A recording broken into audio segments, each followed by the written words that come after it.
Sláva Isusu Kristu, drahí bratia a sestry.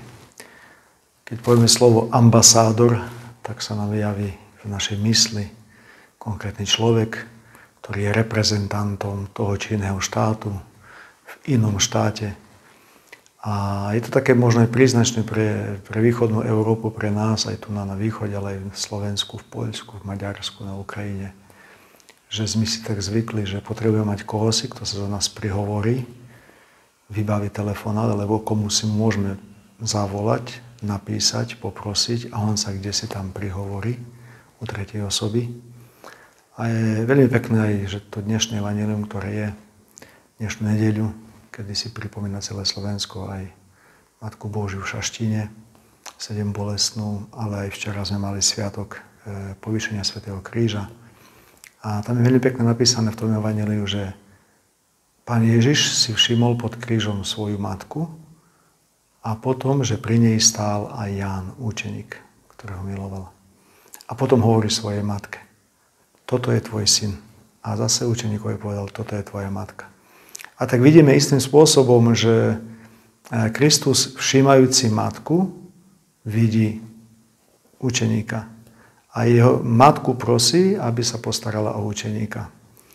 A dáva nám najavo, že ona je tou takou naozajstnou, takou veľmi dôležitou ambasádorkou našou pred jeho tvárou.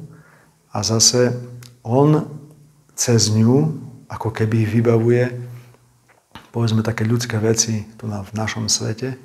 Takže Matka Božia sa kde sa nachádza ako keby tak v prostriedku medzi Bohom a medzi človekom. A je to veľmi pekné, pretože ona bola naozaj pre ňoho je matkou a mnohé veci, ako si tak dokázala aj počas života Ježiša Krista uskutočniť, vybaviť. A je to známe, tá udalosť z Kány Galilejskej, kde na konci hovorí Matka Božia, urobte, čo vám on káže. A ja by som tak chcel možno dnes, ako si tak obrátiť našu pozornosť práve na tú prítomnosť Matky, pretože každý máme svoj kríž, máme svoje radosti a vidíme, že keď Pán Ježiš nám ju dal za našu matku na kríži, vtedy, keď najviac trpel, že pamätá na nás a vďaka nej si všimol aj učňa Jána a cez neho každého jedného z nás, tak práve Matka je tou osobou, Bohorodička, Panna Mária, Matka Ježišova je tou osobou, ktorá naozaj môže veľmi veľa vecí urobiť pre tvárou Božou. Za nás sa prihovoriť, nám udeliť cez svoje ruky, nám môže Boh udeliť, teda cez jej ruky nám Boh môže udeliť mnohé milosti a možno aj tento sviatok, tieto dva sviatky, včerajšie vozdviženie kríža Pánovho aj dnešná sedembolestná Matka Božia nám môže pomôcť, ako si toto uvedomiť, že naozaj máme tu, ktorá je ambasádorka naša. A cez ňu nám Pán Ježiš, jej syn, udeluje mnohé milosti. Využijme túto príležitosť.